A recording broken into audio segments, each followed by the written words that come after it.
There's not one guy, one person in the history of this program that's bigger than the program. What's better than this? Guys being dudes.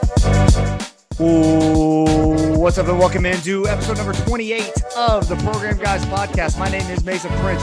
Joined with you, as always, by Matt Gann, Mark Hall, Patrick Kurtzberger. Once again, no Ryan Tyson this week. The guy is working hard in New York. Be sure to like and subscribe on our YouTube channel, Program Guys Podcast. Follow us on Twitter at Program Guys with a Z. On Facebook, Program Guys Podcast. On Instagram, Program Guys with a Z as well. Today is Tuesday, July 19th. Fellas, how we doing? I need football season in the worst kind of way. Worst name. So bad. I was driving home today, and I was just like listening to other football podcasts, and I was like, what are we doing, man? Yeah. We're like the only entertaining football podcast out there. Like, it's tough. Tough. That's fair. Okay. But I was carrying the weight of the football watching world on our shoulders that way. I was just like, we listened to Big 12 Media Days last week, and it makes you think like, oh, dude, we're like right here. And we have like a month and a half, and it's brutal. How's everybody else doing? Somebody else talk. I'm talking too much. How's everybody else? I agree with you, actually. I was just on Twitter the other day, and I know you Texas from last year highlight popped up, and I think I watched it like 6 times. To see Marvin Mims extend and make that catch in the end zone. Beautiful. I'm ready for college football to start. It's beautiful. I was down in Dallas this last weekend. Got to see Mark, Ryan, and Matt. Pat, we missed you as well, but it was cool to have 4/5 of the program guys together.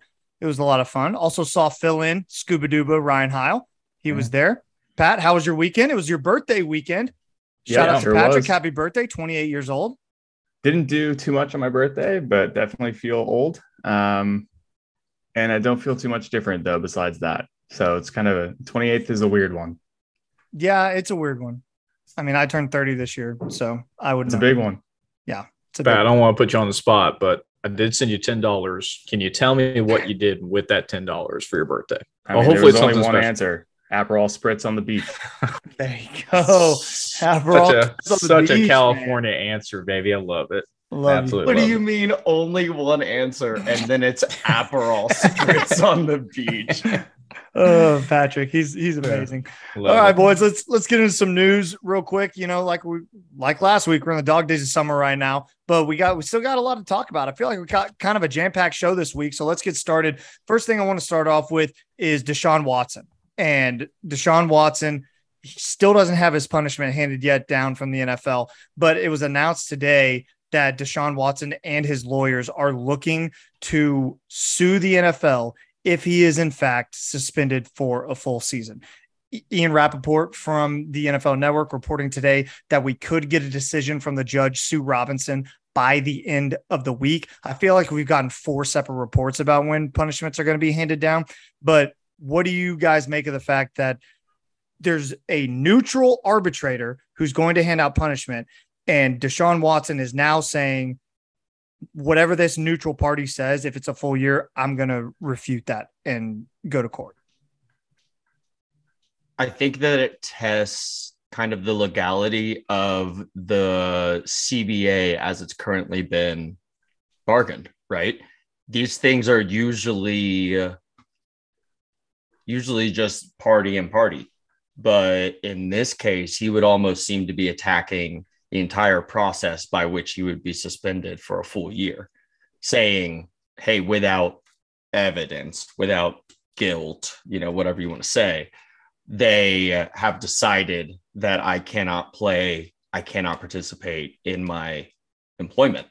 So that's, I don't want to say it's an interesting road to go down because it's a really gross thing that we have to be talking about, but it's weird and I think unprecedented. Matt, what do you think?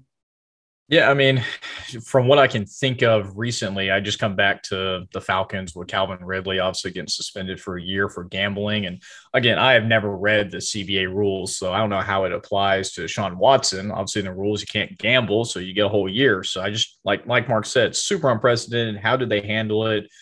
again, I haven't really been following as close to We're losing Matt a little bit. But man, if he doesn't get suspended for more than a year, I just don't know how that doesn't work.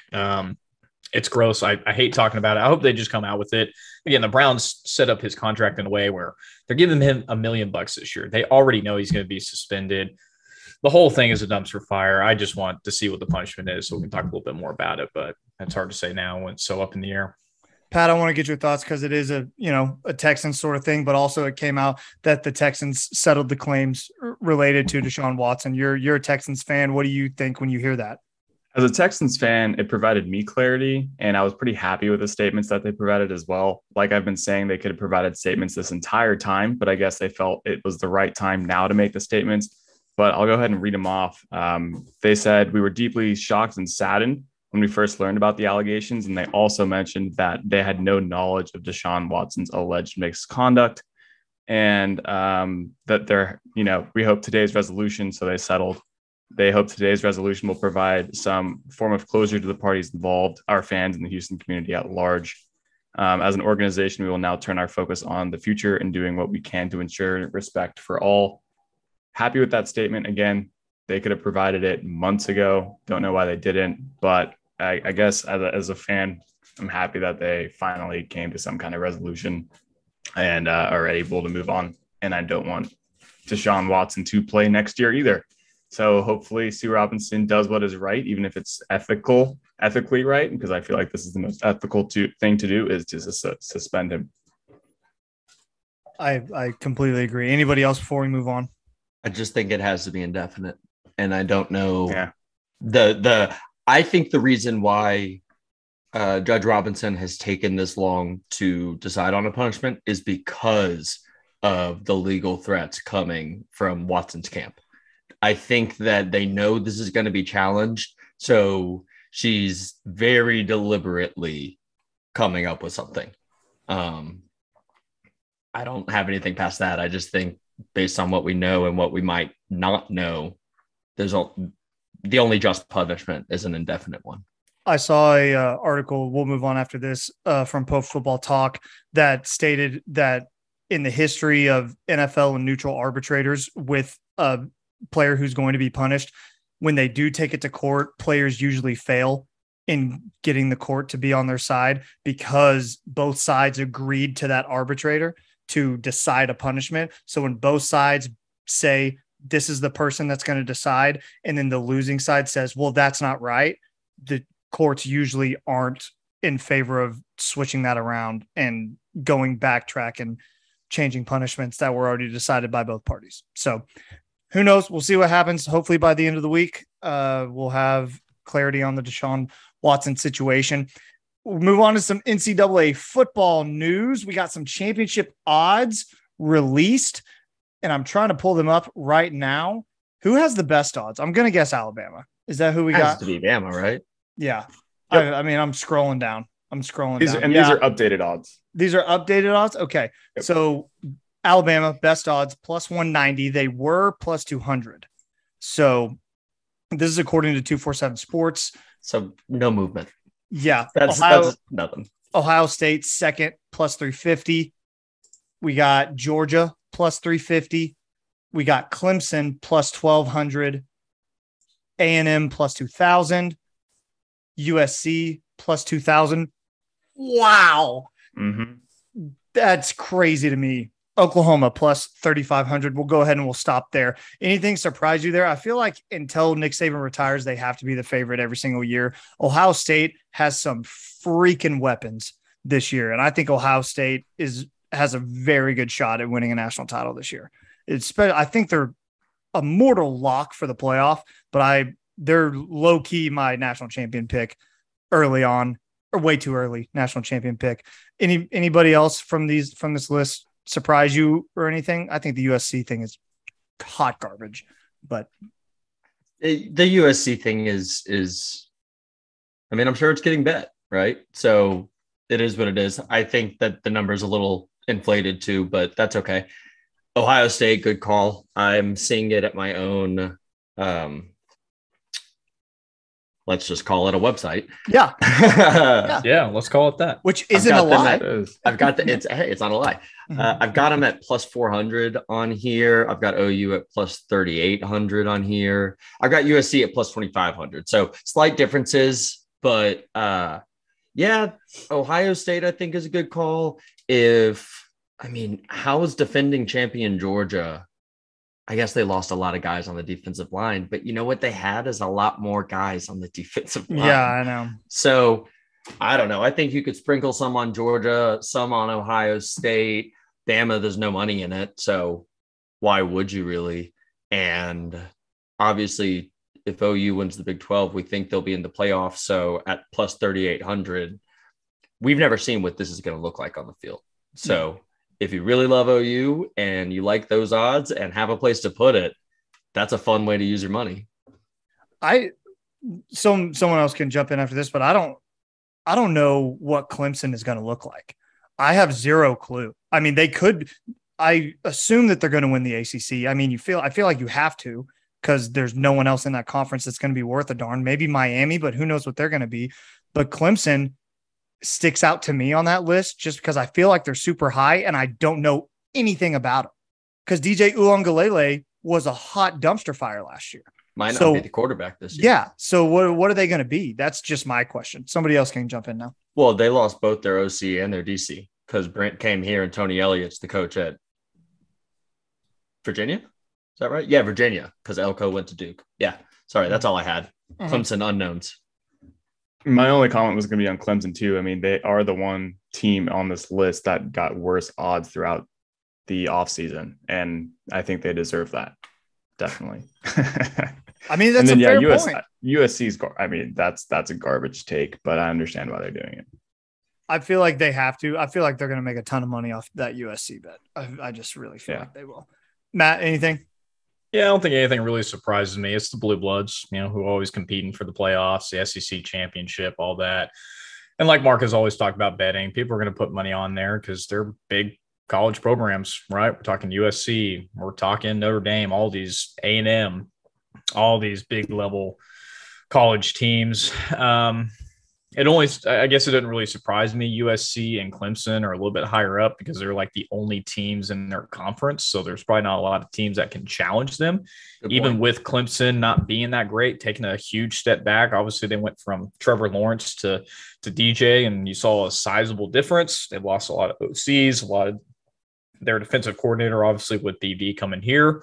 But they're really the only team there other than maybe North Carolina if Mac Brown thinks he can coach his way through the ACC, but USC is like the only contender as well. So they're just very isolated conferences. So I could see why they would be up there.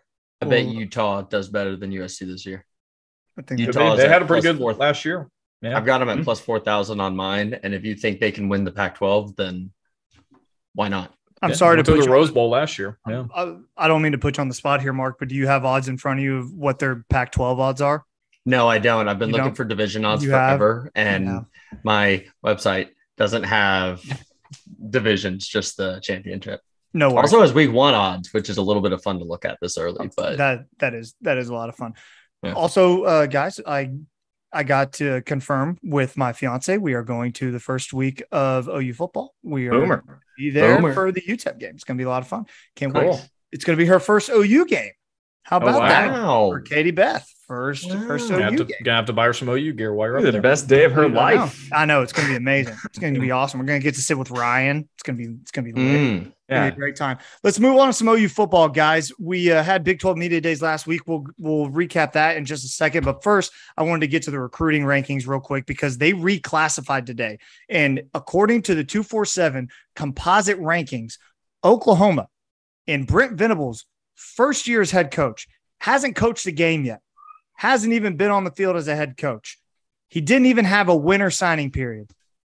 Oklahoma is 9th in the nation in the recruiting class rankings. They are a top 10 class, and they still got more guys that they're going to sign. The thing that's jumping them up the most right now, you got Jackson Arnold and PJ Adebaware moving up to 5-star recruits. That's huge for Brent. That is 2 5-star recruits in the class right now. OU is behind number 1 class, Ohio State, Notre Dame, Penn State, Clemson, Texas, Georgia, Tennessee, LSU. So some good schools above them right now, but still room to grow for Oklahoma. Go ahead, Mark. I'm looking at this list right now and it can't be updated because it's only showing, it's not showing PJ as a 5-star. Yeah. It's only showing 1 5-star. I think PJ turned into a 5-star on Rivals or something. And I'm looking at the 247 rankings, which are composite. So he may not be a composite consensus 5-star and Jackson Arnold is, or vice versa. Who knows? Well, if you're looking at it, it's probably the other way around. Matter. Recruiting rankings we're doing great. Yeah. We're doing great. I mean, y'all correct me if I'm wrong, right? But in all our time with the previous head coach, we got 1 5-star defensive player because Caleb Kelly came in for Bob Stoops and Buki didn't work out. We are 1, 7-month off season in with Brent Venables and already have 1 committed, ready to go for next year, as well as the calling card of the last guy, a 5-star quarterback signed to play next year. You can't really ask for much more out of, a first-year head coach's offseason. Matt, anybody? Yeah, I think just July has been super hot for OU, right? I feel like we've got to be the hottest team when it comes to the recruiting trail, the guys that we've gotten in, both offensively, obviously more on the defensive side. It's really just impressive what BV and the staff has done with Todd Bates, Chavis, Bill Beatonbow. I mean, these guys are just recruiting at a very, very high level and just getting guys, like we mentioned last week, all over the country, especially more on the defensive end. So there is going to be a shift in the program, right? I don't think our offense will drop off that much with Levy because he's had some top 3 offenses the last couple of years. But I really like the defensive prowess we're taking and the emphasis on it. July is only going to get better from here. I'm so super excited about it. Pat? I don't know how many schools in this nation where you could have a head coach, an offensive coordinator, and a defensive coordinator leave in the middle of the night and the next recruiting class is top 10, like maybe like Bama and Georgia. But besides that, like that's not happening everywhere else. And it's because of OU's blue blood program and just everything we've done has been so correct. And as Bob Stoops said, when we first got BB, you's got your guy. And he was right. We'll move on after this, but I want to expand on what Pat said. Not only what you said, Pat, about people leaving in the middle of the night like that. Brent Venables was borderline massacred for his commitment policy and how in today's day and age, these kids weren't going to want to do that. Mm-hmm. And they weren't going to want to commit. And this isn't the way that it's going to work in today's college football era of NIL and stuff. Well, turns out that Brent was right. And these kids respond to authenticity. And the authenticity is a major factor in how Brent Venables and his staff recruits. And it shows right now that that these guys are all committing in July after they do exactly what Brent told them to do, was go take all of your visits, go to all the schools you want to go to, because we believe in what Oklahoma has to offer. And we believe at the end of the day, if you are put with all of the options in front of you, your best decision is going to be Oklahoma. And that's why it's working out so far for Brett. We'll move on. Point. All these great players deciding, hey, I'm going to take all this time and then I'm going to, go to Oklahoma. I'm going to make that decision. I'm just scrolling through our recruits right now, or our commits right now. And, half of them are June and July guys. It's very interesting. Yeah.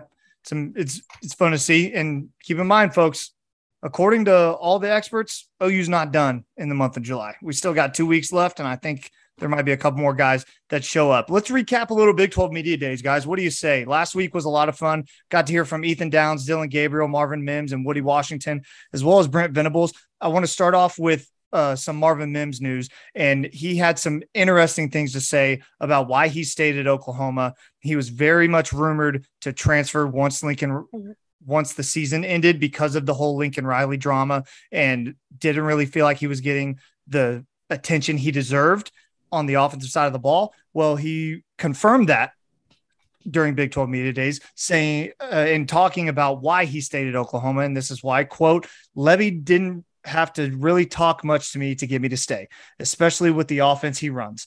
You're talking about one of the top 3 offensive coordinators in the country. Statistically, he's just a great guy. So the Levy connection was a massive indicator that for Marvin to stay.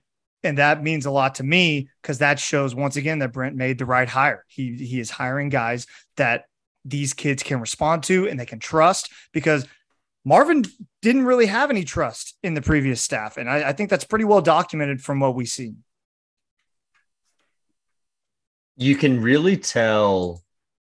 I mean, you could tell watching, right? We don't really have a guy that we're going to. At times it looks like it's Marvin. At times it looks like it's Jaden Hazelwood. It's really hard to tell. For some reason, it always actually is Drake Stoops. And And it's not like players don't notice that, right? There's a quote from Marvin where he literally just said, there wasn't as many targets as I was looking for, nowhere near it. It was kind of a letdown, but at the end of the day, I had to just keep battling through it. Man, if I'm Marvin Mims, I'm thinking I should be a Biletnikoff Award candidate. Yeah. I shouldn't be having to beg for targets on this team with a bunch of unproven receivers.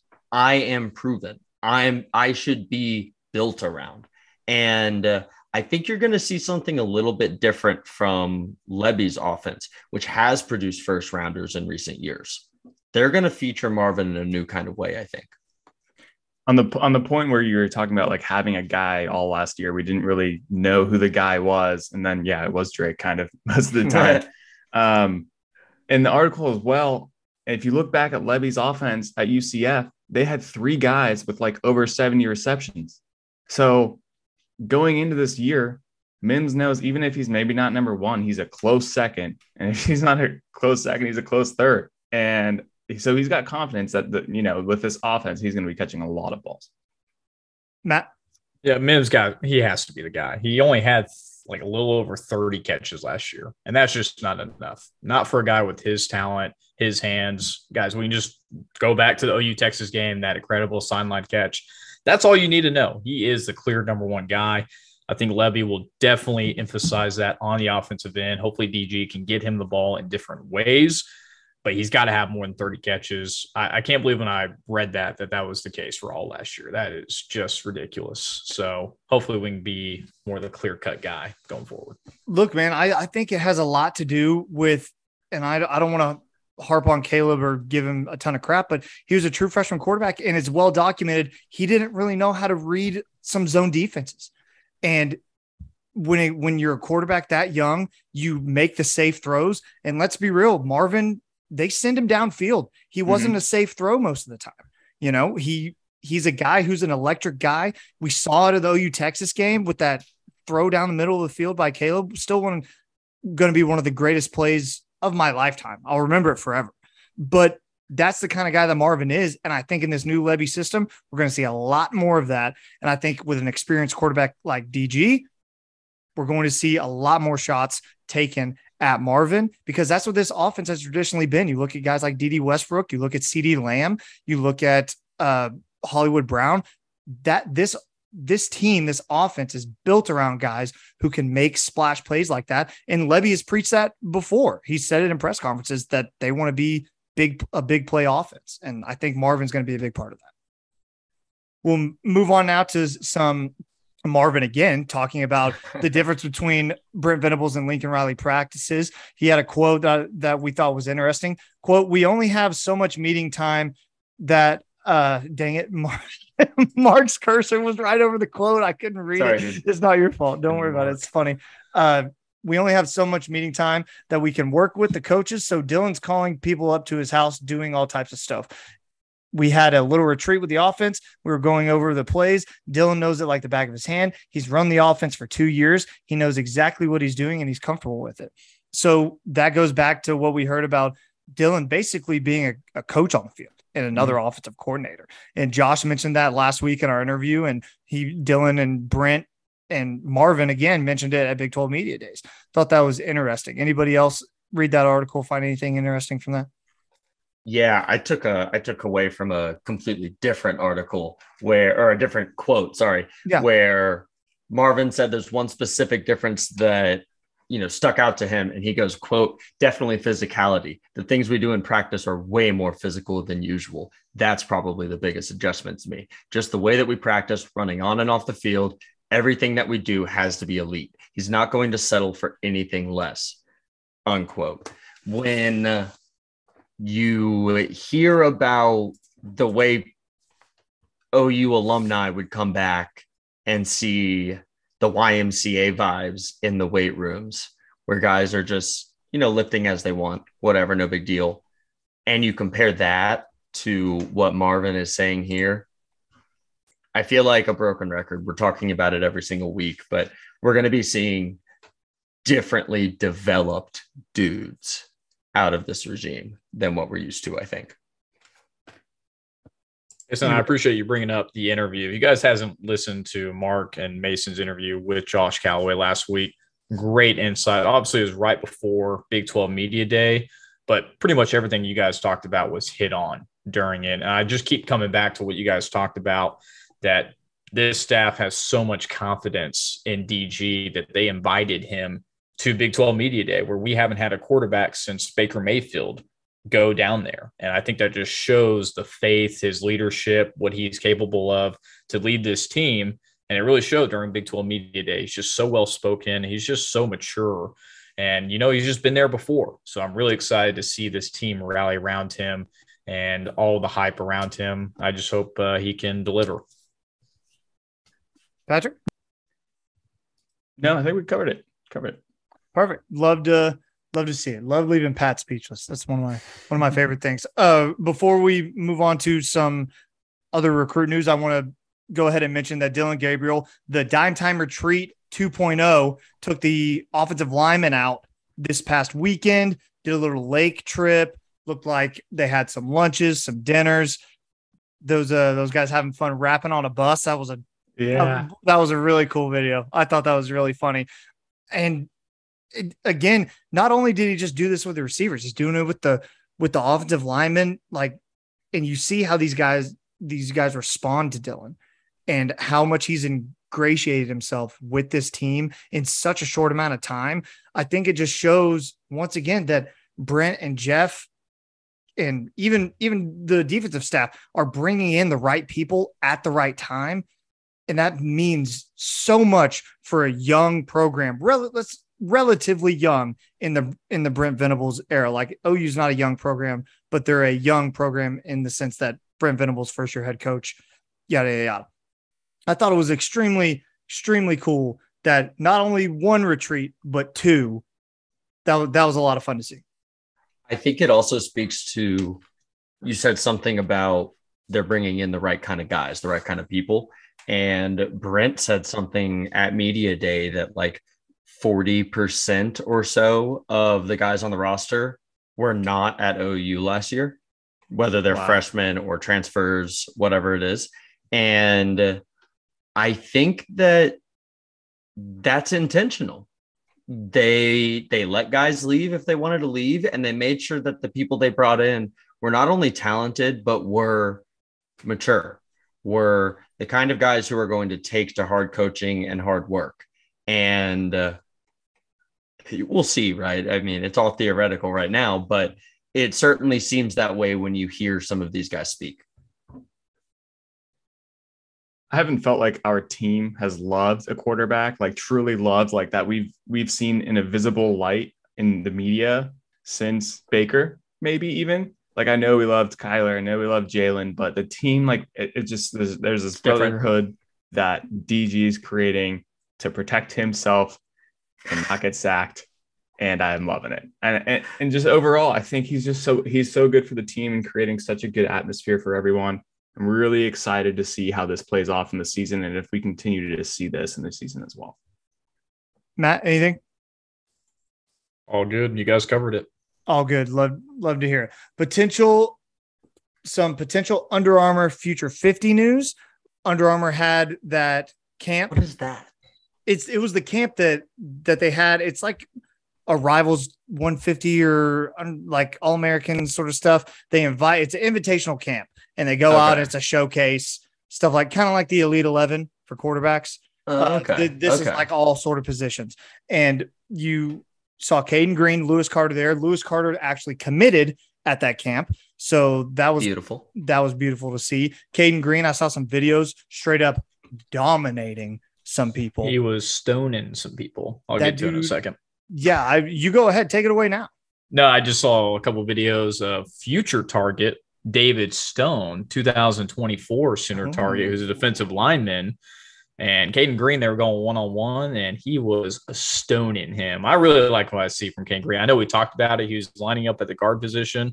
I think that's where he fits. Again, I'm no expert in the O-lineman area, but I know Bill Beambo is going to have a lot of fun when Caden Green comes on campus. So really excited, and hopefully we'll get another lineman as well. So we'll see. A lot of names still out there that have yet to commit. We'll see what happens with Brent Venables' 2023 recruiting class. Still a lot of time left in July, people. Let's move on to our undeniable segment. This week, guys, we are moving on to linebacker. Who is your greatest college football linebacker of all time? And I want to specify once again, people, this is based on their college career. We had a comment on YouTube that I really appreciated.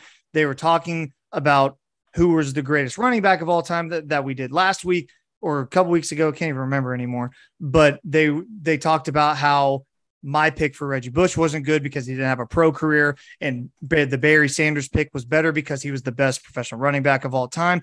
That's great, but we're not considering their pro careers. So have to though.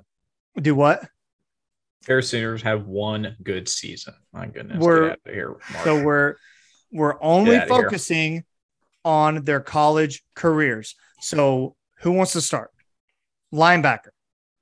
I think Matt does. I'll give it a shot. Yeah, go ahead. Give it a shot because I'm going with a former OU legend. I'm not sure if you guys have heard this guy, and me and Mason were talking off pod about this, but it's a really difficult thing to pick on the defensive side of the ball, right? When you're picking offensive players, it's all about the stats, the huge accolades. Defense is very different and different decades, right? This is more of a high octane offenses that we see nowadays versus the 80s and 90s, right? So I went back in time to the early 2000s, OU's last national championship, and I had to go with my boy, Rocky Calmus, one of the all-time OU linebackers. And it was pretty tough. I know someone on this pod copied me and went with another OU linebacker, so we'll get to him in a second, but got to get to my boy Rocky.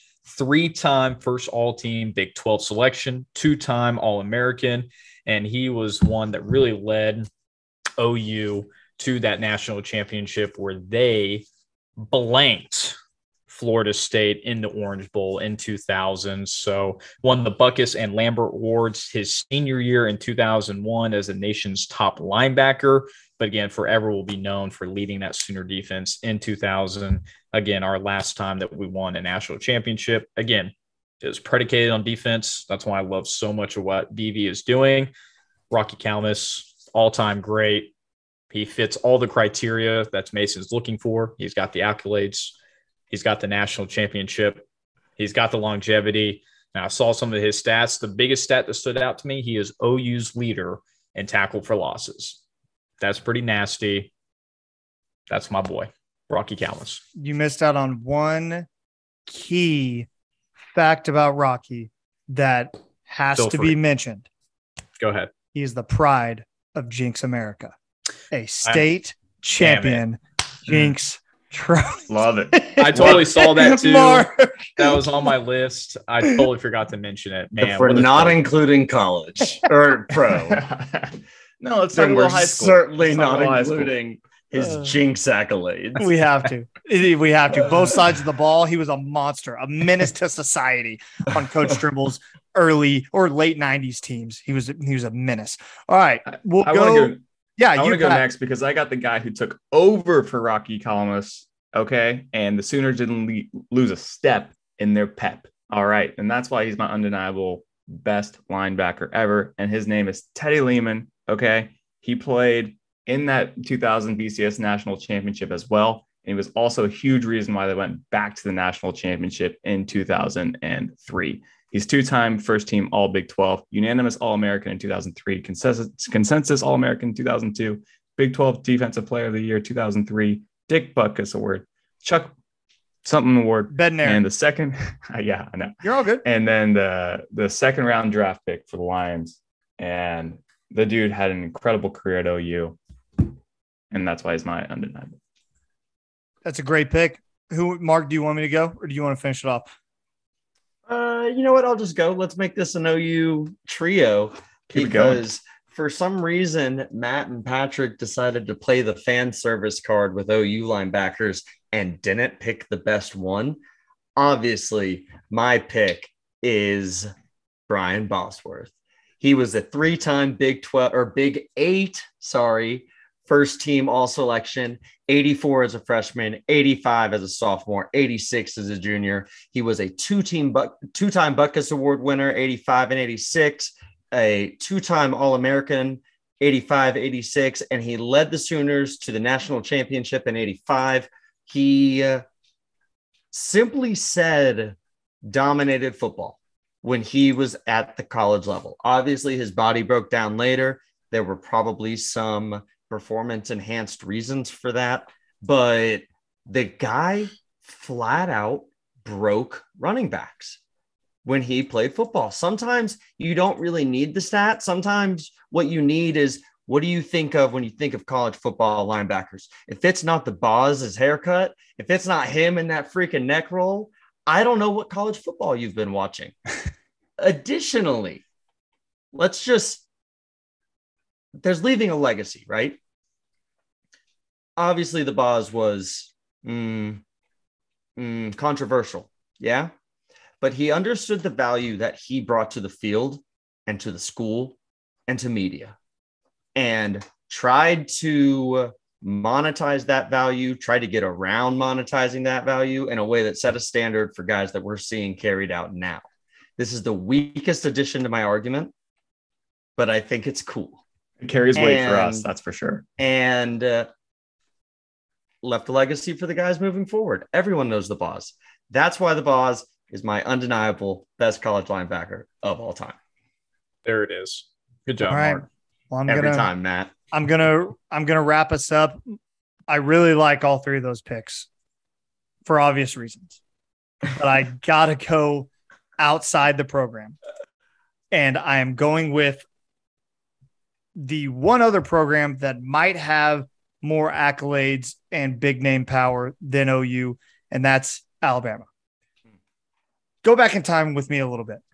Back in the 80s, before you even knew what a quarterback sack was, before it was a registered stat, there was a guy who was causing havoc and should hold the NCAA record for sacks in a season by the biggest margin possible.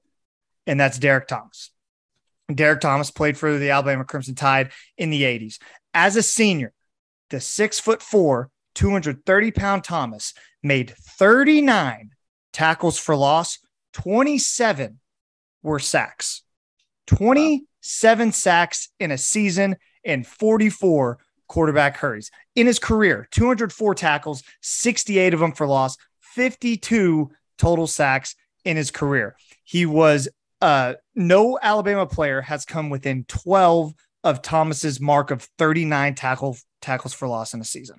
That is an Alabama team that has had 23 consensus All-Americans on the field since Derrick Thomas graduated. He was named an All-American and won the Butkus Award in 1988. So I've given you his longevity. He's a 4-year starter. I've given you the stats, and I've given you the postseason accolades with the Butkus Award. Where my argument falls short, although Alabama has won tons of national titles, they did not win one while Derrick Thomas was part of the Alabama Crimson Tide. However, I think his stats make up well enough for that argument because Derrick Thomas was voted by Alabama fans as the #1 greatest player in Alabama Crimson Tide history. Wow. That says something about what that player meant to not even arguably the best college football program in history. He is chosen as the best player on the greatest program in history. They are. I love Oklahoma, but it's a fact. Oklahoma did invent winning, but Alabama invented winning national titles. So they also claim a bunch of BS titles, but we're not going to talk about that right now. That is why Derrick Thomas is the undeniable greatest linebacker in college football history. His pro career wasn't bad, but we're not talking about that. College football history. Let us know on Twitter who you think is the greatest linebacker in college football history. Tweet us at Program Guys with a Z. Comment on our YouTube channel, Program Guys Podcast. We'd love to hear from you. Who do you think got it right? Who got it wrong? Anybody on the pod right now have a problem with anything anyone said? I would, if I had to choose anyone besides Derrick, I'd go with Brian Bosworth. So that's just my pick. Biased. I'm very excited to see naysayers be like, okay, well, obviously they're just picking the OU guys. So dude, that'll be fun. It's going to be very interesting to see what people say, because you could, and we did, you can make an argument for any of the four guys that we said. And you can make it decades too. Yeah. So, and you can make it very easily too. Like these guys are all freaks of nature. Matt, sorry, I interrupted you. No, I was just going to say honorable mention by Ryan Tyson. He texted me this earlier. Manti Te'o. You know how Ryan is with, always mentioning his girlfriend. Did he had to go with Manti Te'o on this one. I don't think he did. One of the most decorated. Matt, is Manti Te'o's girlfriend in the room with you right now? Is she making you say that? Well, listen.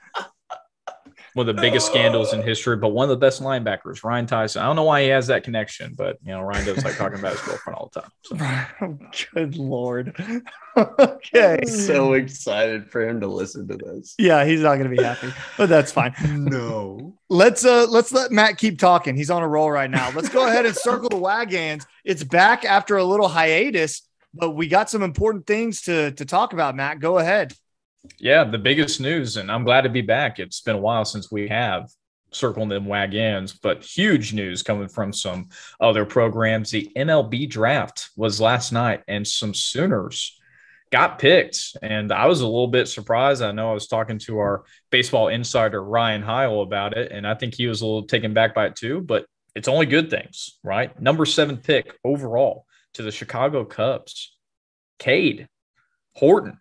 Love it. Right-handed pitcher. And I think, he had a great World Series postseason. I think for each three of these guys, maybe not the last guy we'll talk about, but the first three guys, Cade going number 7 to the Cubs, Jake Bennett going number 45 overall to the Nationals. He was actually drafted by them in 2019, decided to come back to OU, and that's cool that they drafted him again. What a cool organization, cool thing about it.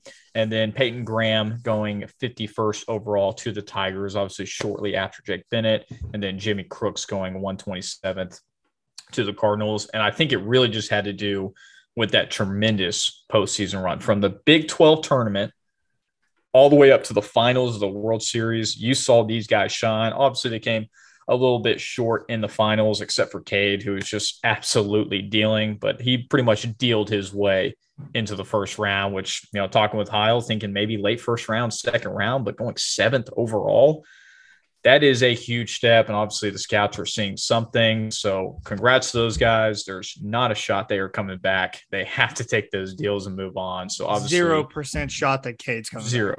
Zero. Yeah, or Jake or Graham, and I would think Crooks would obviously take his leap as well as being a really good catcher.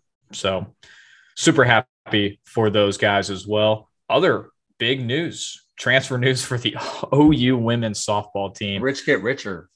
I don't know how they keep doing it, but they just keep reloading some absolute firepower. Now, obviously, it's going to be hard to replace one of the all-time greats in Jocelyn Allo, but man, Patty Gasso is doing everything that she can to do that. Recent transfer, Haley Lee, coming from Texas A&M. She is a second-team All-American, had a fantastic year for the Aggies last year. She bursted on the scene with a .422 batting average, 25 home runs, and 51 ribbies, as one baseball fan would say, Mason Prince. So we need that firepower. We're obviously losing it. But, man, they just keep reloading. We've already got 2 transfers from Arizona State in Torres and Cindy Sanders. Torres is an All-American shortstop. Sanders led Arizona State with 21 home runs and 63 ribbies last year. And obviously earlier we had Alex from the Big Ten from Michigan, who is a Big Ten pitcher and just absolutely lights out for the Lady Wolverines. So I don't know how, like Mark said, the rich keep getting rich, but that is exactly the definition of what OU's softball is doing. And they are absolutely reloading to replace Hope Trotwine, who's doing absolutely fantastic in the pros right now. And obviously one of the greatest hitters of all time in Jocelyn Allo. So it's incredible to see. I don't know how this team doesn't go back to the championship next year and, put everyone for a run for their money. So good news for them. And that's all I had, but great segment for both baseball and softball this week. If you guys had anything else I missed, let me know. Thing was great, Matt. Go ahead, Mark. Just real fast, there were 3 other guys drafted today. Blake Robertson to the Rays in the 7th round, and Tanner Treadaway and Trevin Michael in the 10th round to the Pirates and Tigers, respectively. We'll see if those guys come back. Blake can't, can he? But neither can Treadaway, I don't think. Oh, then no, it's just Treadaway that can't. Blake could, Trevin could. So, we'll see if they do. 10th round, you're kind of up in the air, but baseball has like infinity rounds. So they do. They're in the top half. It's kind of crazy. Shout out to those guys. That's the big thing. Well, I'm pretty mad at my favorite team, the Red Sox. They had an opportunity to draft Peyton Graham, and instead they took some kid out of high school who plays shortstop instead of a proven guy like Peyton Graham. And it drives me freaking nuts that they did that, because it'd be super dope if Peyton Graham was a Red Sox.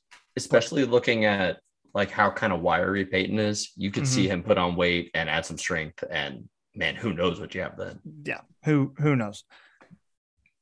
Thank you, Matt. Good to have Circle the WaGanns back for the week. Let's move on to our PGP MVPs of the week. Patrick, I want to start with you, man.